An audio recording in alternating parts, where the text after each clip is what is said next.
Et si la construction en matériaux naturels, biosourcés et géosourcés était un moyen de se reconnecter à notre chez nous, de nous recréer une sensibilité, un émerveillement face aux bâtiments que nous habitons et dans lesquels nous évoluons?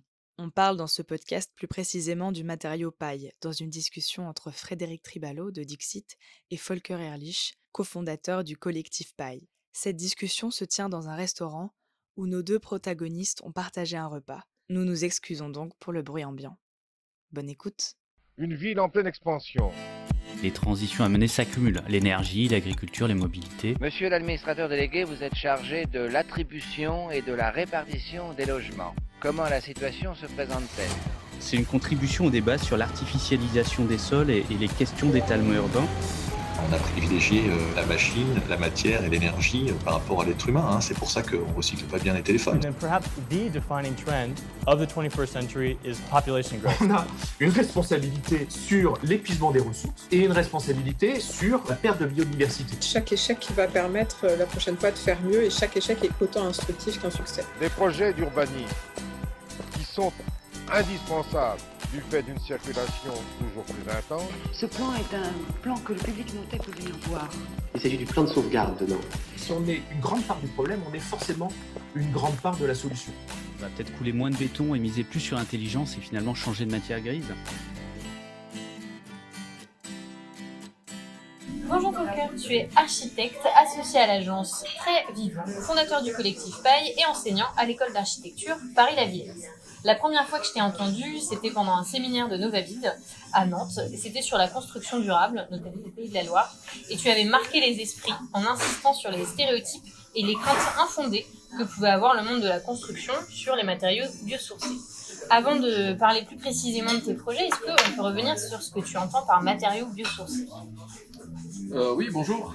Merci pour l'invitation. Alors, pour revenir à la présentation, je ne suis pas le fondateur, en tout cas pas le seul fondateur du collectif Paille, mais cofondateur avec, je ne sais pas, peut-être une dizaine d'autres personnes que je ne vais pas tous énumérer, mais on était nombreux. C'est pareil pour ma société Très Vivant, donc je suis co-associé avec Maud Forest. Oui, alors de marquer les esprits, c'est, je pense, une tâche indispensable qui fait défaut. Parce que les esprits se font souvent marquer de manière un peu inconsciente par des influences plus douces, lentes et discrètes, alors que de les marquer avec une intervention, c'est un compliment que j'aime bien entendre, parce que je pense que c'est l'enjeu principal. Si je les ai marqués en parlant des matériaux biosourcés, si là il y a une nécessité de définir ça, je suis dans la même situation de m'obliger à me définir ça parce que c'est pas très simple. Donc bio, ça renvoie à la notion de la vie. Donc ce sont des matériaux qui sont issus d'un processus de métabolisme qui est propre à la vie et qui se délimite par rapport aux autres matériaux naturels qu'on appelle parfois les géosourcés, donc qui sont des matériaux inertes et qui ne sont pas issus d'une reproduction avec un cycle de régénération comme les matériaux biosourcés. Donc moi je suis pas plus sensible aux biosourcés qu'aux géosourcés. Moi ce qui m'intéresse beaucoup c'est de travailler, de comprendre et de mettre en œuvre des matériaux faiblement transformés, on va dire. Donc des matériaux qui sont dans un état qui est proche, le plus proche possible à leur état naturel. L'avantage de matériaux qui se renouvellent par régénération du fait qu'il est issu d'un métabolisme, c'est évidemment la question de sa disponibilité, parce que s'il se renouvelle, la disponibilité se renouvelle, alors que les matériaux géosourcés, eh bien, ils sont présents, mais ils se renouvellent à une échelle beaucoup plus lente, pas du tout. Et donc effectivement, ça fait pencher un peu l'intérêt pour les biosourcés. On va voir qu'il y a pas mal d'autres intérêts qui demandent notre attention dans un monde dans lequel où l'activité de la construction elle est fortement reliée à des matériaux très fortement transformés qui sont très loin de leur état naturel. Et effectivement, ça signifie d'un emploi et d'un besoin en énergie très important. Et ça signifie aussi qu'on n'a pas beaucoup de recul sur la durabilité et le comportement de ces matériaux dans le temps, parce que ces transformations-là, on sait les faire seulement depuis 2 générations, depuis l'après-guerre. Et donc un retour dans le domaine du bâtiment, ça devrait être bien plus longtemps, plutôt de l'ordre de plusieurs générations que quelques décennies. Donc voilà pour les matériaux biosourcés. Je ne sais pas si ça répond à la question. Si, complètement. Et, mais justement, ces matériaux, alors biosourcés ou géosourcés, mais en tout cas qui sont faiblement transformés, sont souvent victimes de stéréotypes, comme quoi ils seraient moins costauds, moins faciles à employer, plus chers. Est-ce qu'on peut revenir un peu là-dessus? Est-ce que vous avez ça dans votre métier? Ça revient souvent. Oui, alors de quoi est-ce qu'ils sont victimes? Je pense qu'ils sont victimes d'un conditionnement culturel qui est donc une manière de marquer, dont on a parlé en entrant, que justement notre façon de voir et de comprendre les choses, il dépend beaucoup de ce qu'on entend sur ces choses, plus que ce qu'on est en mesure de vivre nous-mêmes, parce que il est vrai que dans notre société, on construit a priori la plupart du temps plus soi-même, et on est très peu en contact avec ces matériaux-là. Et donc oui, donc quand il est question de se protéger, je sais pas, pour faire un bunker, pour l'hypothèse de se protéger dans une situation de guerre ou autre, ben on prend pas le bois, on prend le béton. Et effectivement, les monuments restants de la Deuxième Guerre, ben ceux qui on n'arrive pas à les faire partir sont en béton. Mais est-ce que pour autant, est-ce qu'il faut introduire, par exemple, le béton à tout prix, de manière courante dans l'activité de l'acte de bâtir, même de la maison individuelle? Eh bien, je suis pas du tout certain. Et comment disais-tu, ces a priori. Ouais. Donc si on avait réellement la capacité, enfin l'esprit un peu plus libre de se construire nous-mêmes notre sensibilité, sans tous ces influences qu'on vit, je pense, au quotidien, je pense qu'on arriverait très vite à avoir une autre sensibilité que celle qui est un peu qui correspond un peu au, comment dire, a priori sociétal. Parce que cette même société, mine de rien, elle aime bien aller dans la forêt, se mettre au bord de l'eau, aller en vacances dans les centres-villes les plus, parfois très, très anciens, historiques, je sais pas, des villes comme Venise, Berlin, Amsterdam. Tout ça, ce sont des villes qui ont été construites dans des milieux extrêmement agressifs, parce que c'est un milieu marin avec une ambiance fortement chargée en sel, par exemple, pour Venise. Et si on avait construit ça, du coup, avec le béton armé, ben, ces villes n'existeront plus.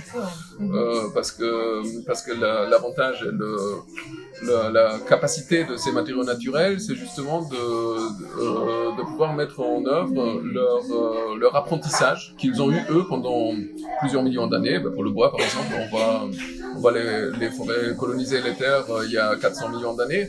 Donc pendant ces 400 millions d'années, effectivement, cette matière, elle a su s'adapter aux conditions les plus agressives.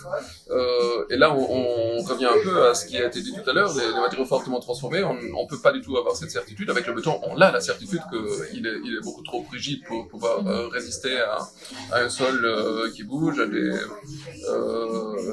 des conditions de haute, des eaux montants et descendants avec des rythmes très variables. Donc là, ça sera sûrement un matériau qui n'aura pas permis, ni si on regarde les cathédrales ou autre chose. Alors voilà, ce sont des bâtiments qui nous parlent énormément.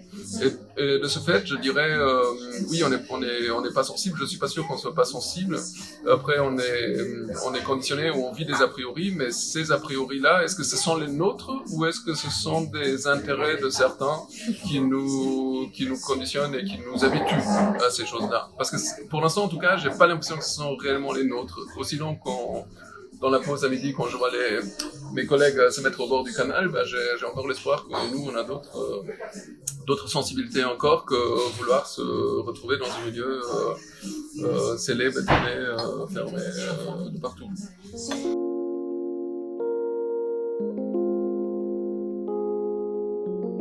Oui, mais c'est aussi c'est intéressant, c'est pas forcément remplacer tout le béton par des matériaux naturels. Peut-être qu'il peut en effet être utile dans certains contextes, si on veut faire un bunker, mais qu'il n'a pas du tout la même façon, la même résilience, notamment, et que ces matériaux sont importants aussi pour ça, quoi.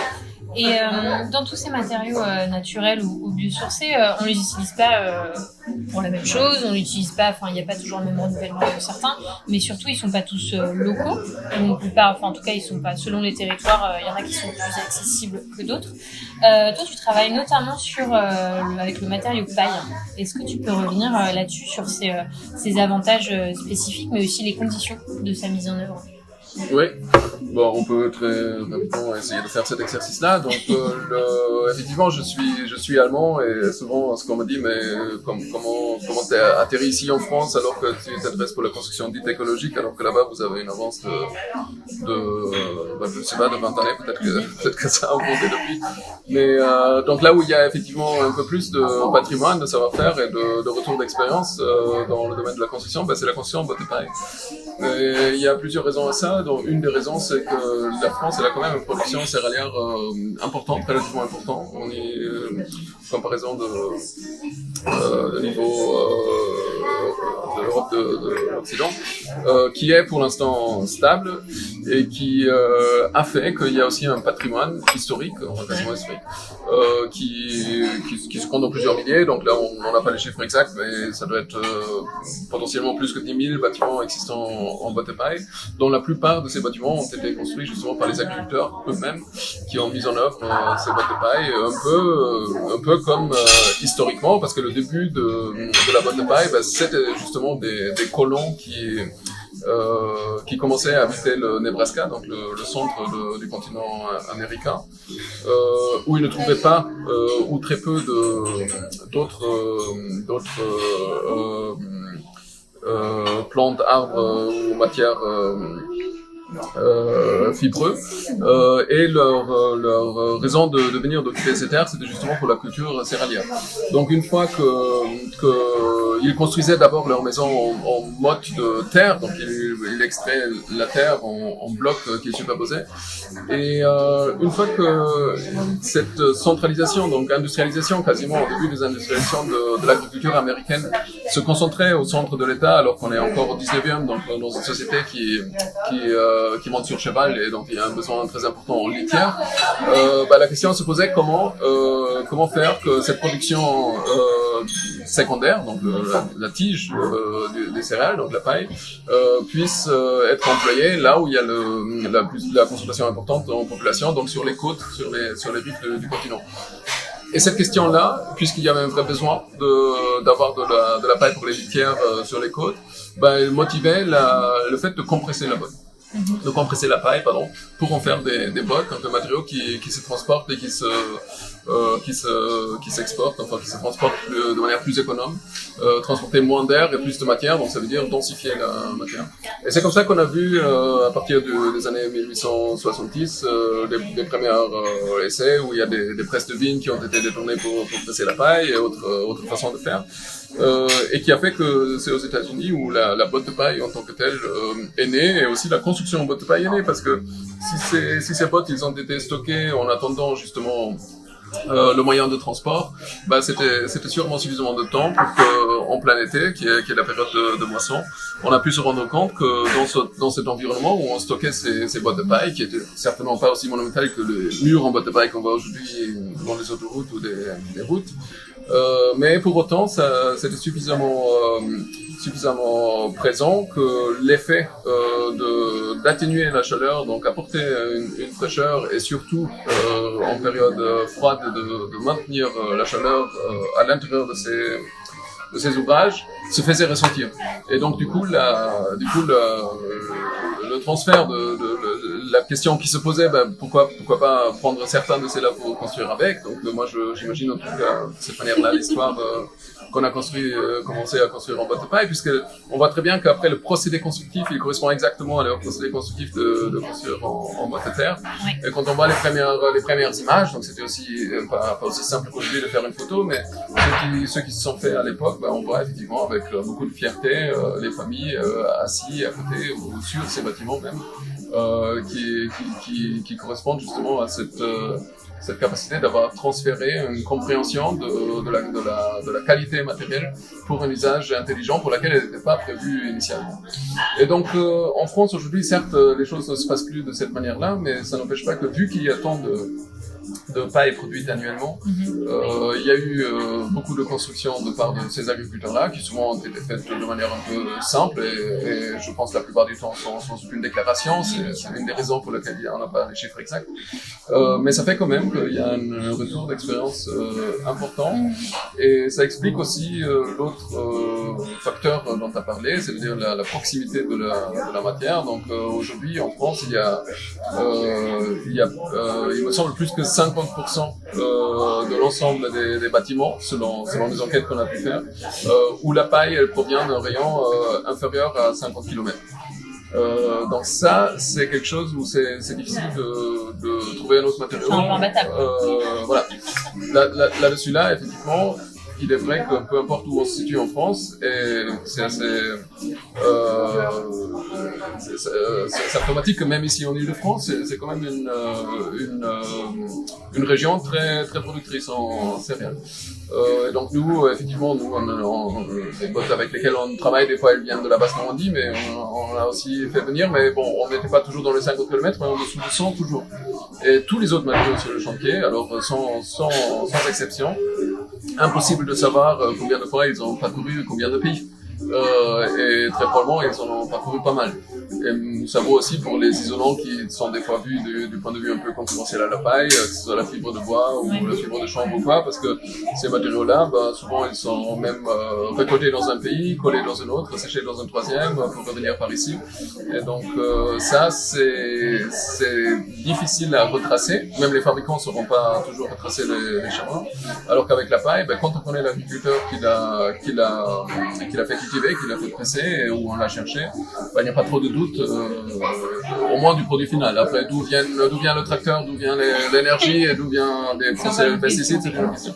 Mais voilà, donc là, la proximité, l'accès local à la matière, c'est un des paramètres et c'est pas tellement l'accès en tant que tel, en se disant, voilà, c'est là, elle vient de 40 km, mais c'est la capacité de pouvoir retracer cet accès. Oui. C'est essentiellement ça.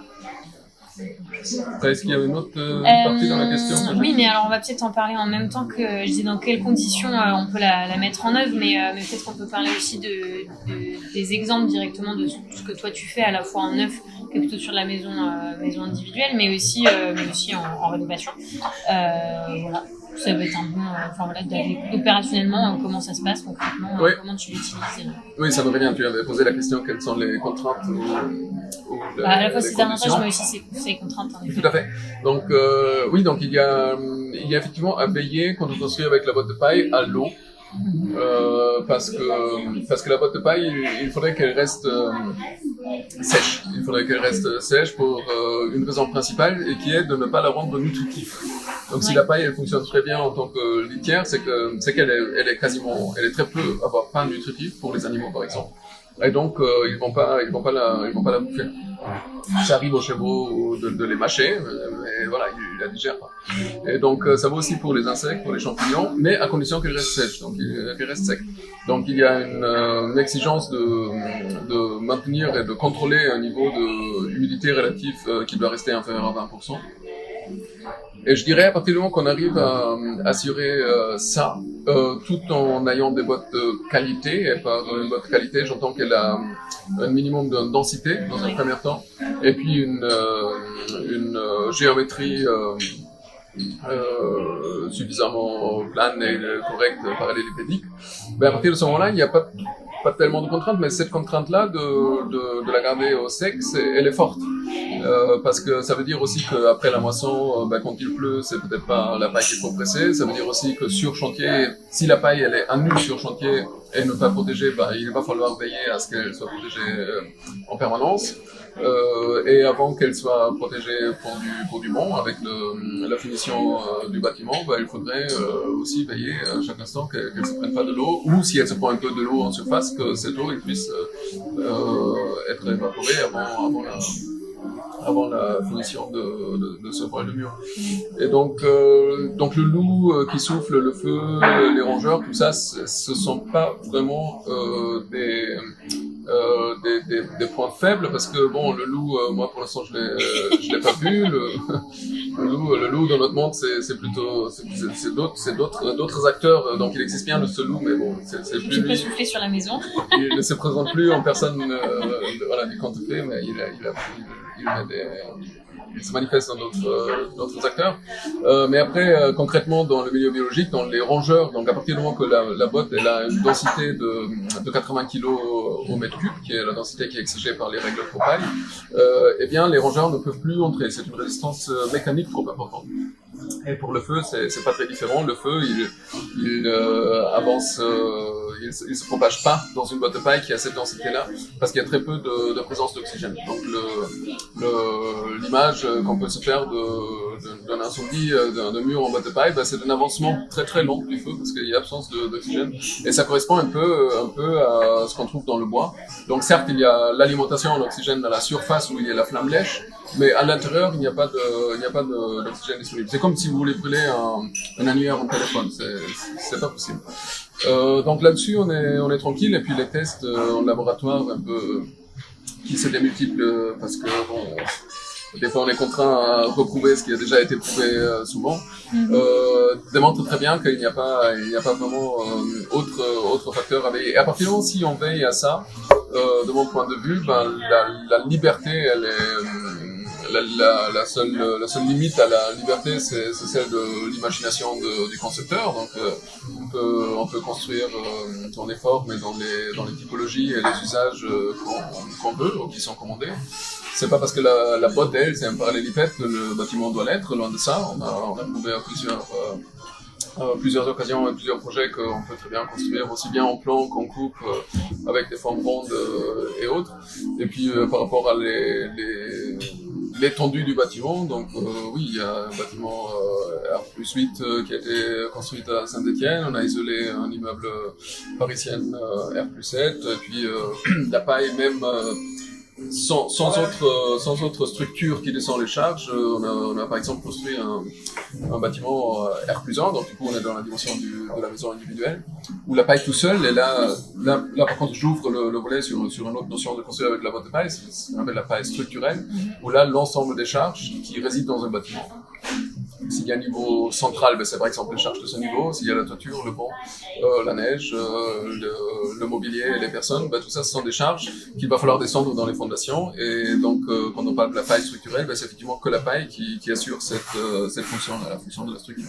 Et donc, même en se privant d'autres éléments structurels descendant de charge, on peut déjà aller à R+1. Okay. À partir du moment qu'on ajoute une structure, c'est le plus la paille qu'il faut demander jusqu'où il faut aller, c'est la dimension de la structure. Et là, c'est bien que bois, il y a des projets sur les tables des constructeurs et des ingénieurs bois qui vont jusqu'à 100, 120, 200 mètres.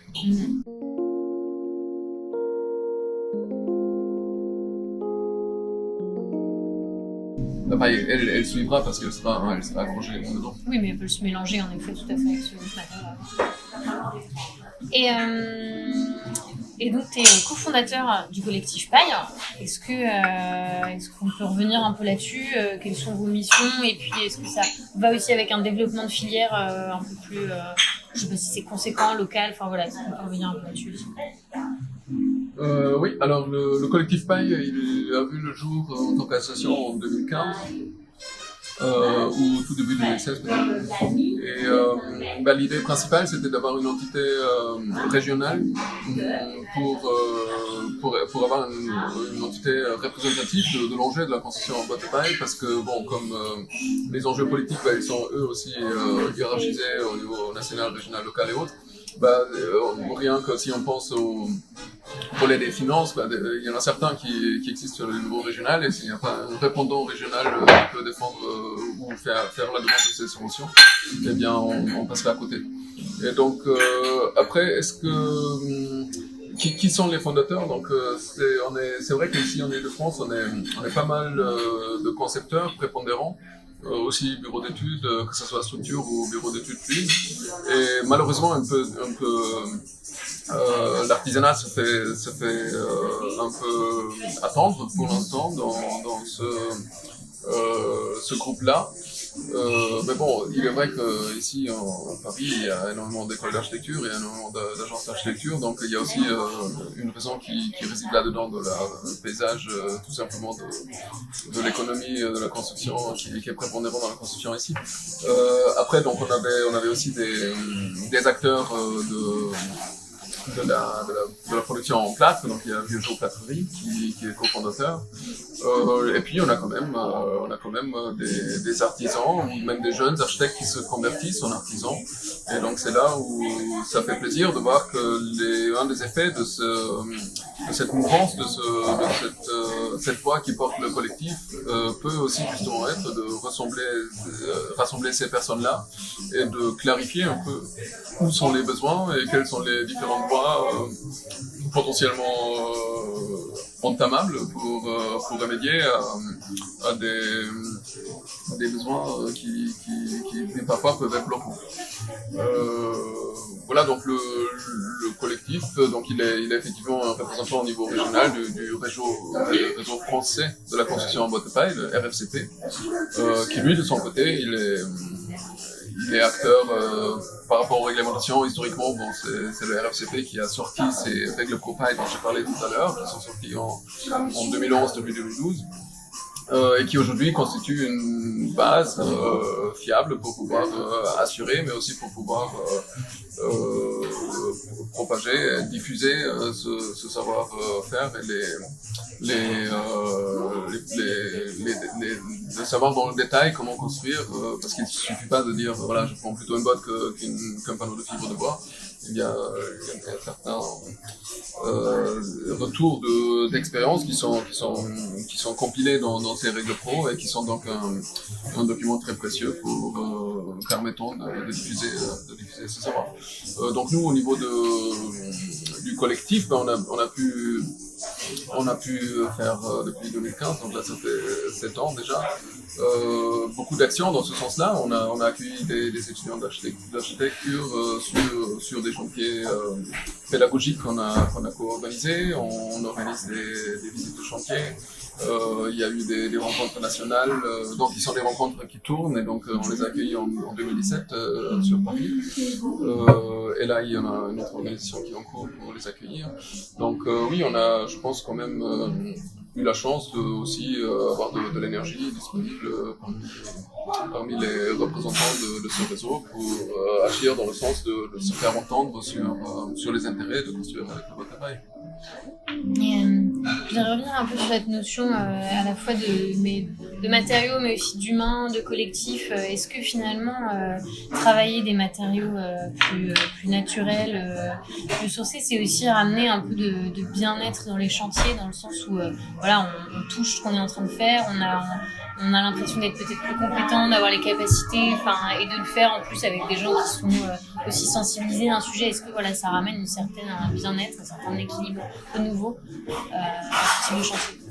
Oui. Alors cette question-là, pour moi en tout cas, elle renvoie vraiment à la motivation ou même l'enjeu primaire de l'acte de bâtir et puis de construire et comment construire.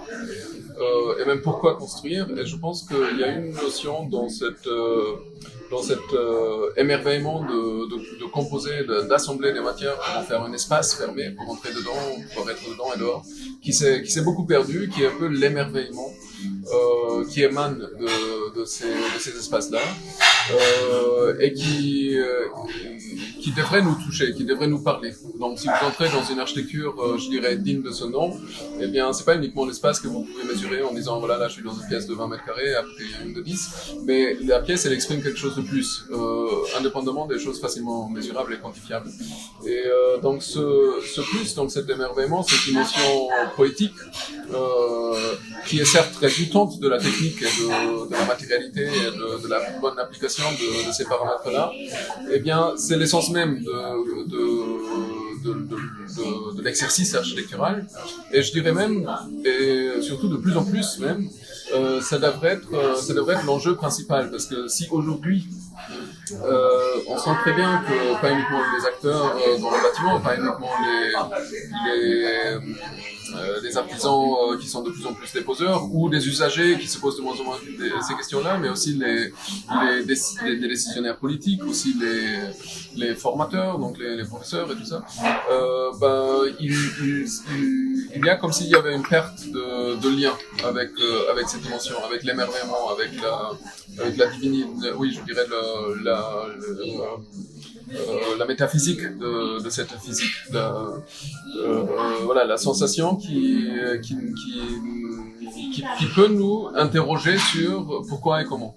Et si on se pose pas ces questions-là, eh bien, on est très vite pris par des fonctionnements auxquels on se soumet de manière un peu inconsciente, c'est-à-dire de faire autre chose que compter nos sous et combien d'espace, combien de mètres carrés, combien de volume est-ce que je peux avoir pour ça, et oublier un peu les vraies questions derrière qui sont ceux de la qualité spatiale.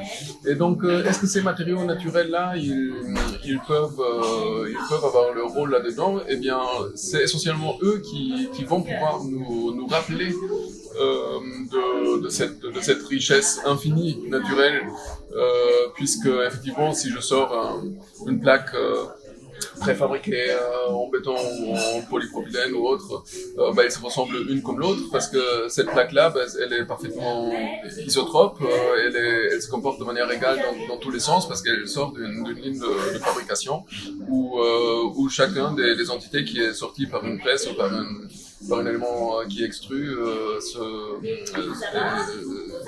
est changeable. Alors que c'est jamais le cas dans des matériaux naturels, c'est-à-dire vous prenez une planche qui sort d'un tronc, mais même la planche de tout à côté, c'est sûrement pas la même, alors que dans la mise en œuvre, ils se valent tous les deux, mais vous arrivez jamais à finir à observer ces matériaux-là. Et là, j'ai pris comme exemple une planche de bois, mais ça vaut aussi bien pour la pierre, pour la terre, mais ça vaut même pour les enduits, où là on pourrait se dire oui, mais bon, là on a quand même un malaxage qui est très homogène, après il est étalé, mais pour autant, même quand il est projeté à la machine, il y a quand même l'humain qui passe derrière, qui tire avec une règle cet enduit, et même si cet enduit sera coulé donc dans un coffrage, donc on ne sentira plus la main de l'humain, si c'est un enduit naturel, donc disons faiblement transformé, par quoi j'entends essentiellement les enduits à la chaux, du plâtre, et puis surtout les argiles, eh bien ces enduits-là, ils ont pour qualité de changer à chaque instant avec la lumière en fonction de comment elles frôlent la surface enduite, leur aspect, leur reflet, leur message. Et il y a vraiment un message là-dedans, et c'est un peu ce qui fait qu'on est attiré peut-être dans les centres historiques, on aime bien regarder les bâtiments, même quand ils sont enduits, même s'il n'y a pas le colombage bois qu'on voit, mais inconsciemment, on le sent presque derrière, et on voit que les surfaces, ils sont pas égales. Ils sont pas égales ni par rapport à leur entourage et les espaces qui les entourent, mais surtout pas par rapport à nous. Et nous, on a vraiment besoin de ça. Je pense que si dans notre société, on ressent un vide, une fatigue qui, je pense, est beaucoup motivée et conséquence d'une absence de stimulation et de sens aussi pour les choses qu'on fait, eh bien les matériaux naturels, certes, ils peuvent apporter ça, parce que travailler la matière, sentir le moment qu'on façonne la matière, son corps en tant qu'acteur, plutôt que juste le doigt qui touche une tablette tactile pour mettre en marche une machine de façonnage, dans la sensation, je peux vous dire, ce sont deux choses parfaitement différentes, parce que du coup, ce n'est pas que le produit final qui tombe de la chaîne qui nous importe, mais c'est l'ensemble de l'énergie corporelle qui se trouve dans ce matériau à partir du moment que le corps a pu participer à son façonnage. Et donc là, on ouvre du coup deux champs un peu, je dirais. On a parlé des espaces et de l'architecture, donc là on parle de l'architecture en tant que telle, et là j'introduis un peu plus aussi la notion de la concevoir cette architecture. Donc je pense qu'effectivement, vous avez parlé de l'échelle de la maison individuelle, à l'échelle de la maison individuelle, je pense qu'il y a vraiment une grande capacité infiniment riche, où on pourrait inviter des participants pour assurer un certain nombre de tâches en chantier dit participatif ou pédagogique. Et si le propriétaire ou le maître d'ouvrage n'est pas sensible à ça, ça ne fait rien du tout. Ça pourrait très bien servir en tant que chantier pédagogique pour d'autres personnes qui sont très demandeurs dans notre société, que ce soit les étudiants, que ce soit les jeunes qui cherchent justement un peu de sens, un peu de présence et un peu d'empreinte de leur action corporelle. Là, il la trouve. Il la trouve en façonnant la terre. Par exemple, on a fait sur des chantiers participatifs, on a fait des briques de terre compressées. On a fait des milliers avec des intervenants qui changeaient et que chacun, il éprouvait peut-être des sensations qu'il avait ceci dit, quasiment pas connues auparavant. Parce que, en effet, dans ce monde-là, on est tenu assez loin, assez distancé par rapport à cette facilité d'entrer en contact avec la terre, par exemple, mais même avec le bois, avec les plantes, avec la nature. Donc oui, je pense que l'acte de bâtir, donc de construire, donc construire, ça veut dire assembler, on devrait se réapproprier une bonne partie de cette dimension-là, et ça nous construirait nous aussi. C'est pas uniquement l'espace qu'on construit, on se construit, et c'est en tout cas dans mon entourage, je sens beaucoup d'une aspiration, d'une demande de ça. Que ce soit dans le milieu des étudiants d'architecture ou que ce soit même parmi les clients, donc ils sont preneurs favorables, et plus ça va, plus on les sent détachés de ça, et pourtant, et c'est là où c'est confortant et inspirant, pourtant sensibles, quand on leur parle de ces choses-là, eh bien, bon, il y a toujours des exceptions, ça vaut certainement pas pour 100%, mais au plus tard, quand ils ont mis la main, ça les alimente, vraiment, ça les fait entrer dans un monde qui leur parle. Et que ce monde nous parle un peu plus, je ne sais pas ce qu'on pourrait avoir comme objectif plus noble, que ce soit en architecture ou par ailleurs, mais c'est certainement là où il y a un long chemin à faire de re-entrer en contact, en dialogue, en écoute avec ce monde pour peut-être lui faire un peu moins de mal et au contraire se construire ensemble plutôt que vivre dans l'illusion de se construire soi-même au détriment de notre entourage. Merci, ça me paraît être un beau mot de la fin, en effet, de se servir peut-être des matériaux naturels pour se construire, s'équilibrer, retrouver du sens à ce qu'on fait, alors que ce soit son travail, mais aussi construire sa propre maison. C'est chouette que ça puisse poser ces questions-là, ce type de matériaux, et que ça puisse convaincre aussi les gens de remettre les mains dans la terre, dans la paille, et que ça puisse leur donner une sorte de pouvoir aussi sur leur construction et sur leur construction où ils vivent et leur construction personnelle. Oui, c'est la notion d'arriver chez soi. Ouais. Donc il y a certains philosophes qui parlent de ça et qui disent voilà, on est sur Terre pour réellement arriver chez nous-mêmes, pour nous trouver, pour savoir nous connaître et reconnaître. Et en fait, voilà, si on construit sa maison, son chez soi, est-ce qu'on est vraiment chez soi si on n'a pas pu profiter de cet acte de mettre en place cet endroit-là, sans se poser cette question en parallèle. Ce qu'on cherche réellement en tant que personne, mais aussi en tant que milieu qu'on souhaite habiter. Et si cette question elle reste très loin, très abstrait et lointain de la réalité, de la pratique du quotidien, ça va être difficile, je pense, de le trouver chez soi. Ce sera en effet notre mot de la fin. Pour les auditeurs et les auditrices, on mettra évidemment le lien vers votre site, mais aussi vers les nombreuses publications et le livre que vous avez coécrit, d'accord, il y a en 2020. Et voilà. Merci beaucoup, Volker. On pourra en reparler plus tard. C'était le début d'une discussion. Au revoir. Merci également. Ça m'a fait grand plaisir.